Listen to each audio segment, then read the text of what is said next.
Essa semana teve grande repercussão uma decisão do Superior Tribunal de Justiça que manteve a condenação da Juliana, que é uma mãe querida que nos procurou numa situação muito à época ela estava muito apreensiva, porque ela se iniciou no candomblé e levou a filha, Juliana Arcanjo, grande Juliana Arcanjo, uma queridona, confiou no nosso trabalho e foi uma honra ter representado Juliana e a filha. E ainda há aspectos que nós estamos discutindo referente a esse caso. Mas o que é importante aqui? E o caso aconteceu em 2001. A Juliana optou por fazer a iniciação dela no candomblé junto com a filha. À época, a filha tinha 11 anos. O rito iniciático no candomblé, ele implica uma escarificação. O nome é escarificação. É conhecido na religião como curas, né? As curas. O que é a escarificação? A escarificação é uma microincisão que é feita em algumas partes do corpo da pessoa, porque essa microincisão no nível da pele ali, inclusive nem sequer sangra,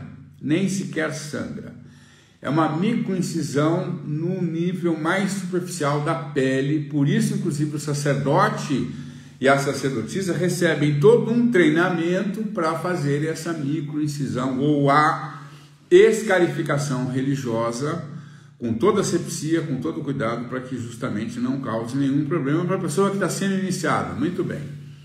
Então, a Juliana e a filha, então com 11 anos,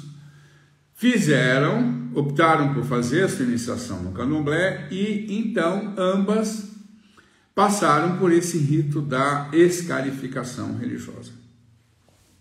Houve depois um conflito e essa questão da iniciação foi parar no judiciário, numa ação que inclusive é uma ação que ainda está em curso, que é uma ação sobre a guarda dessa menina, agora com 16 anos, né, 16, 17 anos, e acabou indo parar no Ministério Público. O Ministério Público fez uma denúncia. Ontem, inclusive, eu fiz um vídeo. Alguns amigos que são do Ministério Público, amigas, estão me procurando. Joe, você fica batendo no Ministério Público.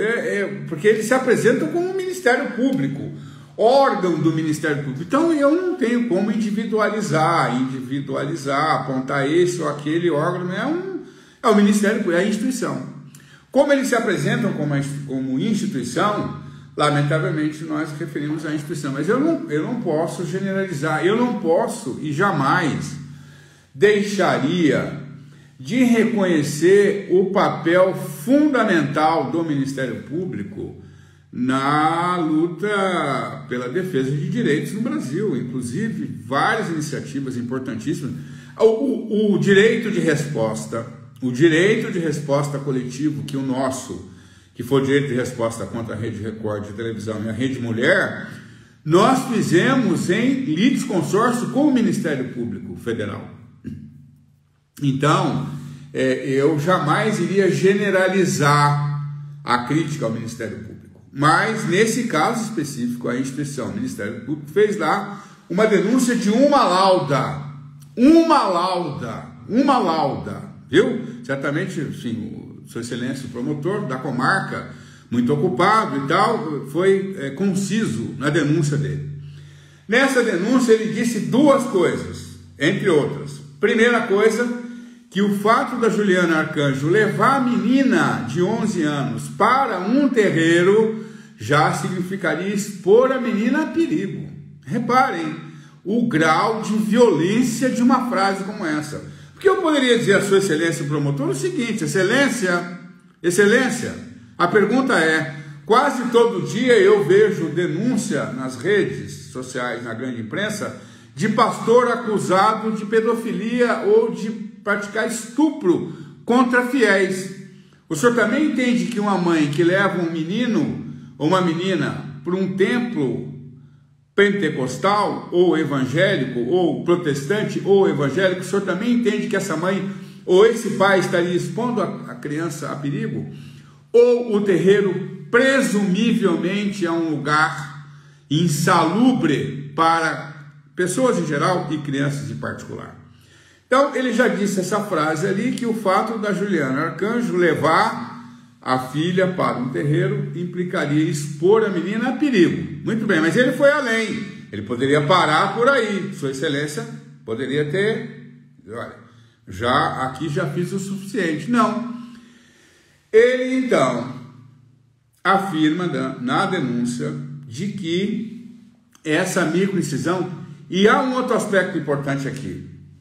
Havia laudo, porque o que acontece com essa microincisão? Essa microincisão, em regra, se feita adequadamente, a esmagadora maioria, eu preciso dizer isso aqui, a esmagadora maioria dos sacerdotes e sacerdotisas das religiões de matrizes africanas que têm a escarificação, eles se preparam para isso. Então, raramente surge ali alguma coisa além de uma pequena mancha que resulta de uma concentração de melanina, porque eu repito aqui, não tem nem sangramento, então aquilo fica ali uma manchinha resultante de uma concentração de melanina, que é o que o laudo apontou, o laudo pericial, o exame de corpo de delito apontou que naquelas regiões onde havia sido feita a escarificação ou a cura, havia ali pequenas manchas, inclusive o perito muito cuidadoso disse de menos de 1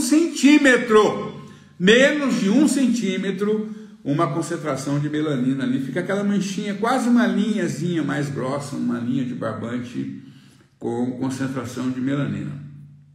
O promotor, então, propõe a imputação de lesão corporal grave, artigo 129, parágrafo 9º do Código Penal, agravada pela Lei Maria da Penha, mais o agravante da condição de criança, que é a agravante genérica do Código Penal. Enfim, se condenada, a Juliana Arcanjo poderia ter sido condenada ali a uma pena de mais de 7 anos de prisão.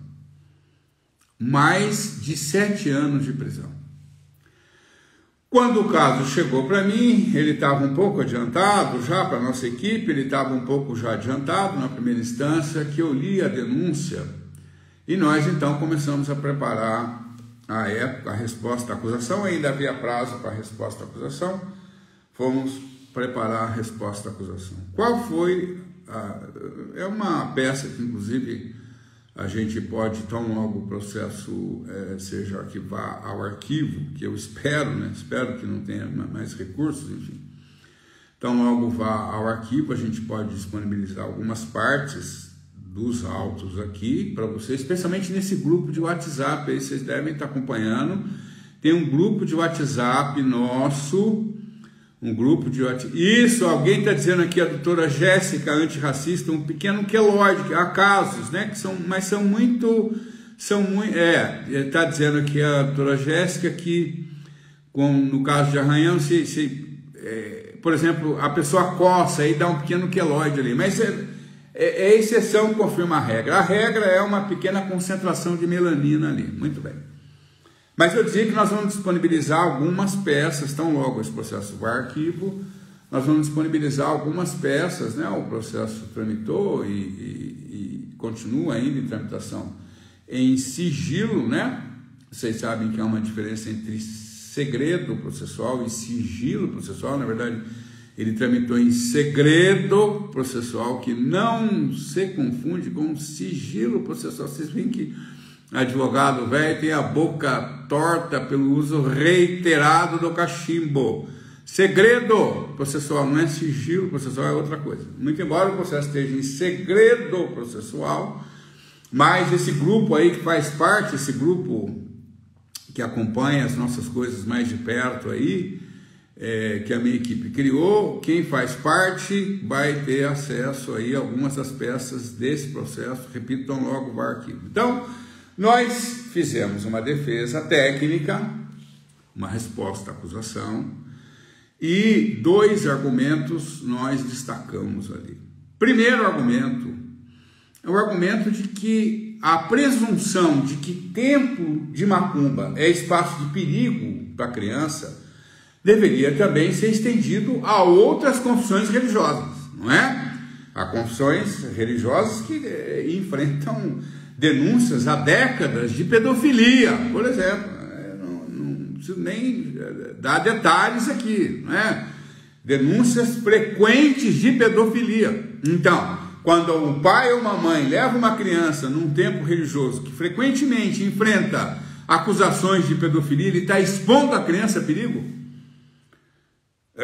Estava dizendo aqui, frequentemente nós temos notícia aí de pastor acusado de estupro, de pedofilia. Também seria o caso de imputar a esses pais o crime de falta de dever de cuidado com a criança, porque leva a criança num templo religioso. Nós não descobrimos nenhuma imputação desse tipo envolvendo outra confissão religiosa. E aí fomos enfrentar a questão da cura, ou da escarificação. Por quê? Porque, como vocês sabem, judeus, mas também os muçulmanos, têm prática da circuncisão. A circuncisão, que o preceito religioso é que ela não deve ser feita por médico, é um sacerdote que se encarrega da circuncisão, e é verdade, ela é mais largamente praticada no judaísmo em relação ao islamismo, mas também é praticada no islamismo, a circuncisão. E nós fizemos uma pesquisa, porque vocês sabem, advogado tem que agir com estratégia. Minha equipe tem falado, advogado não é para ficar discutindo com o promotor, com o delegado, não discute com ninguém, vai ficar discutindo com o delegado, promotor. Eu estou para fazer um júri importante aqui em São Paulo, aliás, eu vou divulgar para quem quiser, quem for masoquista a ponto de querer acompanhar um júri meu, para poder acompanhar um júri meu. Um júri bacana, um tema candente. Negócio de júri, ficar brigando no júri, eu não fui treinado para brigar com ninguém, eu fui treinado para interpretar fatos e normas. Então nós somos ali, mas olha, a pesquisa de criminalização de pai judeu por conta da circuncisão? Não. Há registro de criminalização de pai islâmico em razão de circuncisão? Não, mas eu também sempre guardei na memória um período que eu trabalhei numa farmácia, um período muito curto, eu era um molecão, eu trabalhei numa farmácia. Eu tinha ali meus 8, 9 anos, 10 anos, por aí, trabalhei numa farmácia. E eu me lembro que uma das horas que eu saía da farmácia era quando uma mãe levava um bebezinho para o cara furar a orelha dela. E posso dizer para vocês que não era um método indolor, porque o bebê urrava ali, urrava, o bebê urrando e o farmacêutico ali com o negócio na orelha dele. Falei, vamos pesquisar para ver se com esse cuidado todo que o Ministério Público está tendo com crianças, se algum pai ou mãe que leva o bebezinho de 3 meses para furar a orelha também foi incriminado. O resultado, não preciso dizer a vocês, nenhum registro, nem de pai judeu, mãe judia, islâmico, muçulmano, tampouco de pai que leva o menino, a menina para furar a orelha, para pôr brinco na orelha do bebê. Então, aplicação seletiva da lei penal, porque era um terreiro de macumba e porque era uma religião associada a preto no Brasil. Lá vem o Ministério Público com uma denúncia de uma página, querendo confinar uma moça adulta, trabalhadora, digna, a uma pena que poderia chegar a 7 anos de prisão. Muitas vezes, pessoas queridas, eu vejo as pessoas dizendo, não vai dar esse negócio de justiça para branca, essa justiça branca. Esses dias eu estava vendo a pessoa falando assim, não, enquanto não tiver preto no judiciário no Brasil, isso aí não vai funcionar. Desculpa aí, hein, se eu for, é que eu não posso entrar em detalhes aqui. Mas eu tenho o habeas corpus, em que um desembargador preto concedeu uma liminar em habeas corpus para poder livrar, para trancar uma ação penal de um branco que tinha ofendido um preto, chamando esse preto de macaco, E o desembargador preto diz assim, o Brasil está ficando muito chato. Tá bom? E não vamos esquecer do ex-presidente da Fundação Palmares, viu, gente? Então, não, nós temos que ter preto, é uma simplificação. Não basta ser preto, hein? Tem que participar, tem que ter lastro, tem que ter compromisso com a vítima. Não adianta ser preto para poder dizer, porque o racismo é recreativo para quem? É para a vítima. O senhor está com isso aí, o senhor está livrando a cara de quem? Da dor da vítima, ou o senhor está livrando a cara do racista, do agressor? Então, não basta ser preto, desculpa aí. Então, essa fórmula simplista de que o judiciário vai mudar com juíza preta lá, a maioria, tenho sérias dúvidas. Tem preto na PM da Bahia, tem preto a dar com pau. Não sei se esses pretos da PM da Bahia mata menos preto do que os brancos da PM da Bahia. Então, não é um tema para simplificações. O racismo é uma coisa muito séria e custa muito ao povo preto, ao povo de terreiro no Brasil, para a gente simplificar. Temos que parar de simplificar no tratamento desse tema. Vocês veem que é sexta-feira, dia de Oxalá, mas eu estou aqui, já acordei agitado, estou mesmo frenético, estou aqui naquele negócio, porque não dá, a gente perde muito tempo com bobagem enquanto as coisas vão acontecendo. Depois também, para voltar lá na sentença absolutória de primeira instância, duas simplificações que eu ouço falar aqui e ali. Eu ouço falar, nem leio, porque eu não tenho tempo, eu tenho tanto processo, tanta coisa para resolver, que eu não, sinceramente, tem coisa que eu não perco tempo lendo. Muito bem. Primeira fórmula simplista, o judiciário só vai mudar quando for dominado por preto. Agora, esses dias eu vi que alguém foi além, alguém disse assim, não, nós temos que ter uma lei para preto no Brasil. Eu falei, bom, agora vai faltar, depois da lei para preto, um judiciário preto, para preto, e quem sabe um estado também para preto. Aí pronto, aí vai resolver o problema. Vai resolver o problema? Não sei. Na África do Sul, agora mesmo, o partido do presidente Mandela perdeu a eleição. Na África do Sul, o partido do presidente Mandela perdeu a eleição. E 75% dos eleitores são pretos. Então, um Estado preto, ele é um Estado comprometido com a igualdade, com a luta contra o racismo? Não sei. A fórmula qual é, então? Eu tenho uma receita pronta para isso? Não tem, mas com certeza a fórmula para a gente superar isso é o que o movimento negro tem feito há décadas: mobilização política, ação nas ruas, ação no campo da política e uma defesa judicial, estratégica. E primeiro, vocês nunca me viram dizer que eu sou jurista, porque esse negócio da pessoa se auto-intitular, eu tenho o maior respeito por quem se auto-intitula, mas eu sou jurista, eu aprendi que alguém deve dizer para o senhor ou para a senhora que o senhor é jurista. Se eu ficar se auto-intitulando, então eu não me considero jurista, não me considero intelectual e também não estou precisando desse tipo de título. O que eu quero é peticionar. O que eu sei fazer ali e às vezes com algum grau de dificuldade, é peticionar. Sabe fazer o quê? Peticionar. Então, a luta política e um peticionamento técnico. A denúncia de uma página recebeu uma sentença absolutória de 25 páginas em que o juiz, inclusive, acusa esse promotor de intolerância religiosa. Tá bom? Foi para o tribunal. O tribunal ratificou a decisão de primeira instância, acórdão absolutório. Foi para o STJ essa semana, o STJ deliberou o pronunciamento dele. Aliás, o relator, um eminente ministro, Sua Excelência Otávio Toledo, ministro convocado, desembargador do Tribunal de Justiça de São Paulo, desembargador pelo 5º Constitucional, Sua Excelência, o ministro, eminente ministro, Otávio Toledo, foi acompanhado por unanimidade na 6ª turma do STJ, mantendo a absolvição de Juliana Arcanjo dessa acusação estapafúrdia.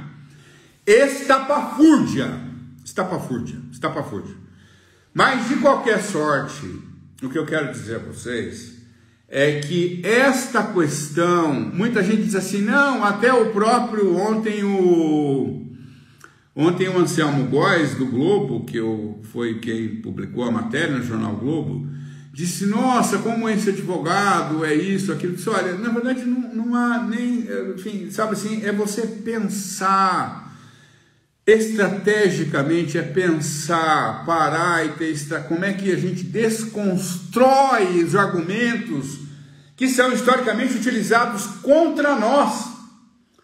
Porque às vezes nem é tão difícil assim você desconstruir e demonstrar o componente de racismo, de tirania, de despotismo, de uma denúncia, de uma lauda, uma denúncia de uma lauda que vai afirmar que a mãe faltou com o dever de cuidado ao levar a menina no terreiro do Candomblé. Então, o que eu quero dizer a vocês, caminhando para finalizar, porque enfim, é uma sexta-feira e eu não quero de nenhuma maneira estorvar o final de semana de vocês, aliás, aqui na minha rocinha, mas eu sei que também em São Paulo, daqui a pouco vou estar em São Paulo, eu sei que está frio, um final de semana de frio, como diz o Caetano, um dia frio, um bom lugar para ler um livro, eu não vou ficar importunando vocês mais tempo do que eu já estou importunando vocês, esse monte de gente aqui me acompanhando na sexta-feira, que eu sempre me sinto lisonjeado, sempre me sinto lisonjeado de ver que as pessoas se interessam pelo que eu penso. Isso é um presente, você tem um presente que você pode ter na vida, tuas ideias fazerem sentido para alguém além de você próprio. Isso é um privilégio. Então, já de pronto agradeço todo mundo que está com a gente aqui há quase meia hora. Mas para dizer para vocês o seguinte, não há fórmula para a gente ter um judiciário que trate violência racial e religiosa no Brasil de forma menos ideológica do que trata hoje, além do que eu já disse aqui. Luta política, que é o que o movimento negro faz, o mais antigo movimento social desse país, o movimento negro faz luta social no Brasil já dos quilombos. Está fazendo luta por igualdade no Brasil, contra o racismo no Brasil, desde os quilombos. Luta política e atuação estratégica no judiciário. A macumba ainda não tem vereador, não temos. Nós vamos ter, com certeza nós vamos ter. A macumba vai ter bancada. A macumba, o dia que quiser, que tiver educação política para isso, e as pessoas se sintam menos intimidadas pelo racismo religioso, essa asfixia social que a gente enfrenta diariamente, porque vocês podem ver que eu estou com aquele kit de Ogan velho aqui, meu blazer branco, todo de branco e tal. Você sai na rua de branco, numa sexta-feira, o cara vai no supermercado, o cara fica olhando para você. Você está olhando para mim, você está apaixonado por mim, vai querer me pedir em casamento sexta-feira, porque eu estou de branco? É isso aí que você está me dizendo, enfim. Então,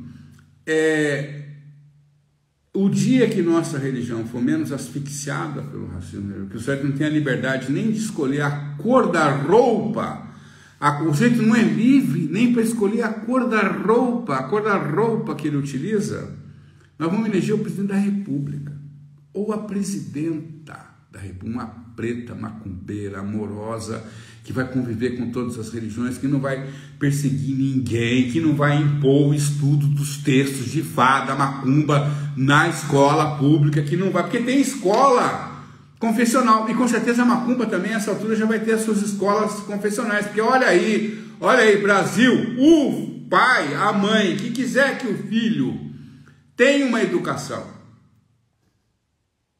de acordo com a sua convicção religiosa, matricula o menininho, a menininha numa escola confessional, queridão, viu? Vai pagar lá R$1.000, 2, 3, 4, 5 mil, 10 mil reais numa escola confessional, porque a escola pública é de todos. Eu tenho certeza que uma presidenta da República não vai impor o estudo de textos de Fá e intervalo com textos de Fá, não. Ia tratar todo mundo bem, mas enfim, o dia que isso acontecer, o dia que nossa religião tiver superado esse grau de opressão que a gente vive, nós vamos ter uma bancada, nós vamos ter presidenta da República. Até lá, o que nós temos disponível é o judiciário. É o judiciário. Porque o judiciário, o senhor elaborou uma petição ali, uma petição, o judiciário, ele vai ser obrigado a dizer por que ele não vai receber a petição. Por que o senhor não vai receber? Você vai ter que escrever aí, escreve aí. E agora, com o julgamento, com o protocolo para julgamento, com perspectiva racial, ele vai ter que explicar com detalhes por que o protocolo com perspectiva, protocolo para julgamento com perspectiva racial não se aplica àquele caso. Então, por isso é que eu entendo que vale a pena esse esforço da gente se encontrar, discutir, investir nessa. Por isso que eu estou fazendo as minhas lives, aí vocês vejam, até junho nós estamos fazendo live toda quarta-feira. Vocês, eu estou convidando vocês, mas eu vou dizer a vocês, eu já falei para a minha equipe para poder anotar o nome, não das pessoas que frequentam a live, mas dos que não frequentam, porque eu vou começar a fazer macumba para os advogados, estudantes de direito, estagiários, que não frequentar minhas lives, nem que seja para discordar de mim, não tem problema, eu discordo desse nego velho, o cara é ultrapassado, é um positivista, tá? Mas frequenta, conheça o protocolo para julgamento com perspectiva racial, fundamental. É por aí que nós vamos disputando interpretação do sistema jurídico a favor da vítima, porque até agora eu só ouço falar que tem racismo, mas não tem racista. Olha só, que fórmula bacana para o racismo, né? Que bacana. Antes não tinha racismo, agora tem racismo, mas não tem racista. Racista é estrutura. Racista é estrutura. Mas a estrutura não tem endereço, não tem gênero, não tem WhatsApp, que agora você pode intimar para o WhatsApp, também não tem. Então, negócio de racismo sem racismo, é o racismo recreativo. Para quem? Para a vítima? Não. Então, nós precisamos fortalecer a interpretação do sistema jurídico a favor da vítima. Nós temos que colocar a perspectiva da vítima. Nós temos que lembrar o judiciário que nossa presença nesse país, a presença do povo preto, a presença do povo de terreiro nesse país é resistência, é resiliência, é capacidade de se superar, como diz o Caetano, o grande vencedor se ergue além da dor. Mas além dessa capacidade transformadora, que responde pelo fato de que no Rio Grande do Sul, que é um dos estados mais brancos do Brasil, nós temos 70 mil terreiros. Sempre lembro disso, hein? As pessoas que me acompanham já devem estar cansadas desse verdadeiro mantra que eu sempre repito, a exaustão. Salvador é a Roma Negra, é verdade, Salvador é a Roma Negra, Salvador é a Roma, ninguém discorda disso aí, Salvador é a Roma Negra.